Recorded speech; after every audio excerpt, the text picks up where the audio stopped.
Lombok as a dependency in our project. Alright, so back in IntelliJ, we're going to firstly install the plugin. So to do that, we have to go to File Settings, or if you're on a Mac, come up and click on the IntelliJ menu and click on Preferences. And when that window pops up, I'm going to click over here to Plugins. In the search bar, we're going to type in Lombok, L-O-M-B-O-K, and click on Search in Repositories if nothing comes up. You can see when I did that, we've got this little dialog pop up, and we can select the Lombok plugin and come over here and click on that and click on Install. We get a note there about it being a third-party library. Click on Accept. You can see that's downloaded, and we've now got the option to restart, which we need to do to activate the plugin. Click on Restart, click on OK, and click on Restart to let IntelliJ do its thing.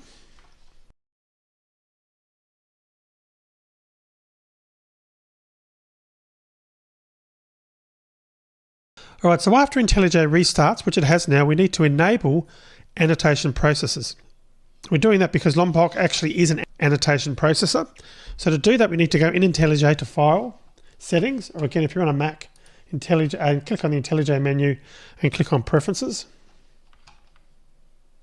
Once we get here, we want to click on Build, or select Build Execution and Deployment. Expand the triangle. We want to select Compiler, or click on the little triangle to the left of Compiler. That gives us an option down here to select Annotation Processes. So we want to click on that, and we want to come up here and click on the checkbox to enable annotation processing. So by default, this radio button should say, or should be selected to obtain processes from project class path. If it's not, select that option, but in my case it is. So I'm going to click on OK, and that enables Lombok. So at this point, we've now activated the Lombok plugin. The next thing we need to do is add the Lombok dependency. So I'm going to go to mvnrepository.com in a browser.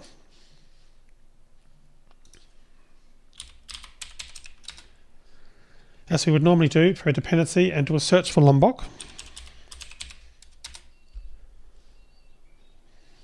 I'll click into the first match for Project Lombok, and we're currently at version 1.16.20. So because this video has been released only shortly after the release to JDK 10, or the release of JDK 10, Lombok, the stable version in the MVM repository, doesn't yet fully support JDK 10. So currently the version is 1.16.20. That doesn't work properly with the version 10 of the JDK. So if you're using JDK 10, you'll need to go to their website, which we're about to do, and download their latest Edge release. But if you're coming down here at some future point and you can see that this released version is 1.16.21, then you can bypass that download step. And that would mean that they've actually released the code that actually supports JDK 10. But in my situation, we need to download that version from their website. So I'm going to click on, I'll open a new tab rather, and we're going to go to project lombok.org/download. Okay, so once that page loads, we don't want to click on this version because it's still 1.16.20, the same version that was in the MVN or on the MVN repository page. So we'll come down here and click on Filling Adventures, download the latest snapshot release. So I'm going to click on that. Now you can see the reason that I'm doing this now, hopefully. Well, firstly, this is version 1.16.21, released on the 4th of May, 2018. But the important point here is looking at the fixes here. We've got preliminary support for JDK 10. Basically, they've done some initial work on supporting JDK 10. That's the reason why we're actually downloading this version, because the previous version that's currently in the MVN repository doesn't support JDK 10 or 11 for that matter. So I'm going to download the Edge release now. I'm going to save that. It's only a relatively small file, so it'll be fairly quick to download. And what we'll do while that's downloading, we'll swim back to IntelliJ. Because what we need to do now is create a directory in the root directory of the project for external libraries. And this is libraries that we had to download manually as opposed to going through the MVM repository. So again, if you've downloaded version 1.6.21 from the MVM repository website, or you saw that that latest release was there, you won't need to go through this process of creating this directory. But in my case, I need to do that. So I'm going to come down here and click on the Guess the Number Game project, right click, New, and choose Directory. And we'll call this one libs. Now that's where we're going to place the project Lombok file that we're downloading. So I'm going to go back. I'm going to open up my browser just to make sure that it's downloaded. You can see here that's now downloaded. So I'm going to come up here and click on that and click on Show in Finder.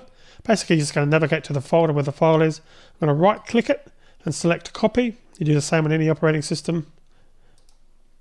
And if I go back to IntelliJ, I'm going to right click on this libs folder that we just created and select paste. And you can see it's going to put that file, it's going to copy that lombok-edge.jar file into that libs folder. And you can see we've now got that file in that folder. All right, so we've copied that in there. So now that we've done that, so the next thing we need to do is add this jar file as a dependency to our project. Now, usually you would use the dependency from the repository without downloading, but again, in this case, it's not yet released as I've mentioned, and so I'm adding it as a local jar file. And it gives you good practice because you will come across situations like this where you'll need to go through a process and download a local jar file anyway.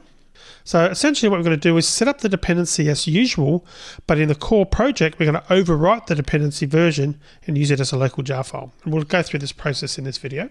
But the quick way to do it is to go back to the MVN repository website and note the version that is here. In my case, it's 1.16.21, but you'll need to know that version shortly when we're updating our pom.xml file. So go back to the MVN repository, and I'm going to take a copy of this anyway to save a bit of time typing, because we can still use it in either case, whether we're downloading from MVN repository or if we're going through the process of setting it up manually. So we're going to open our parent pom.xml file. So I'm going to go ahead and do that. And obviously our parent file has got all the definitions and version numbers and so forth. So we're going to firstly add a version number for Lombok. So Lombok-version 1.16.21 is the version that I've got from the website. That's the one that we saw on the download. Then we want to come down here. We're going to add a new dependency.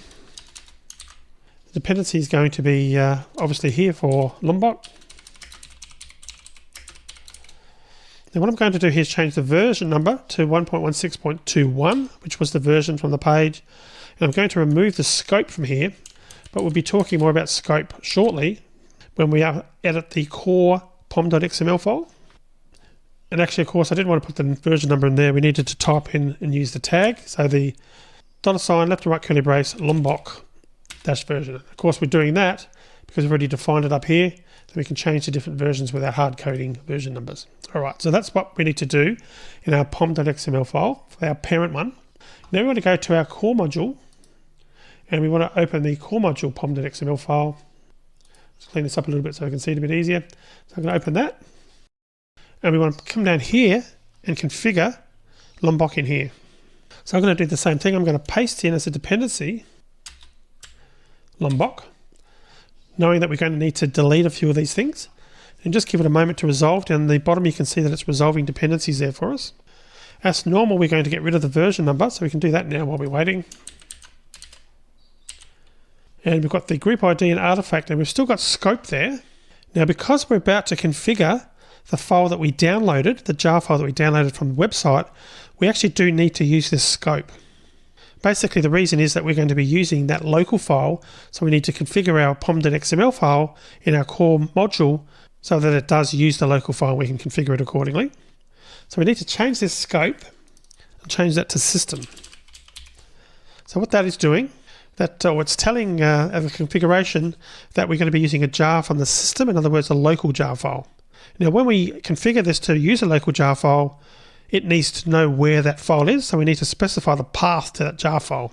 And there's another tag for that purpose, and it's called system path. I'm going to select system path, and the path we're going to use here, we're going to use firstly another Maven property, so $ left to right curly brace, it's going to be base dir.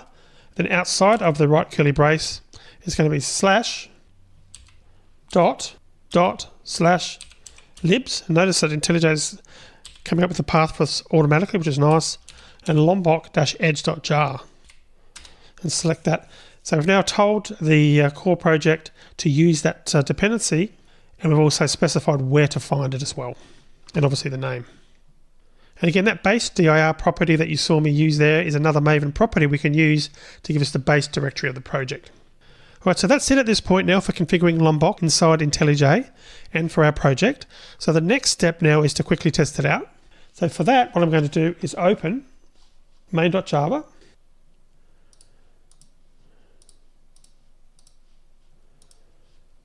Open it up. What I might do is just close off some of these other files. Alright, so what we're going to do now, well firstly we're going to try using this SLF4J annotation, but obviously at the moment we've got this line on the logger defined on line 11. So what I'm going to do is at the class level I'm going to add the SLF4J annotation.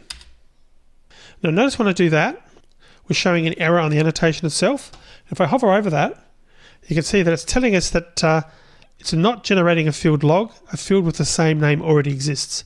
And that's obviously because we've declared field log, in this case on line 13, so Lombok is now not going to generate anything. But in our situation, because we are going to be using Lombok, we can make that error go away by deleting that line 13. I'm going to do that. So you can see once I've done that, the field error goes away and the log entry appears to not be there. However, we haven't got any errors, as you can see there. And if I come over here and hover over that, I can press F1 for the documentation. You can see that it still says private static final org.slf4j.logger, and it's got a definition of the log there. So this is an example of the feature of Lombok, how it's creating that and maintaining that code behind the scenes. And what will happen is at compile time, that code, that line that we've deleted, effectively will be compiled into your project automatically by the annotation process that Lombok actually uses. So basically what I'm saying is the code still compiles, and we'll see that if I go and do that, I'm going to open up my Maven projects, come down to guess the number, and we'll click on the Maven execute Maven goal. We'll go through the process of recompiling, rebuilding, and you can see there that we've got no errors and there was a total build success. So things are still working, and that might be a little bit confusing to you initially because we've deleted the log field, it's not declared. But what's happening is that even though we've deleted it, because we've added the SLF4J annotation, the code's still generated, we just don't see it in our source code anymore. And that's one of the benefits of Lombok, is by getting it to maintain the boilerplate code, it cleans our code and we've got less code that we need to look at any point in time for that boilerplate type code, which is in our scenario here, perfect. All right, so we've built it. Let's just run it to make sure that it's still working as it should be working. And you can see that it's still working the same as it did before. It's asking the user to enter the number and there's no errors. And we scroll back up to the top. You can still see using academy.learnprogramming.console.main against the number game.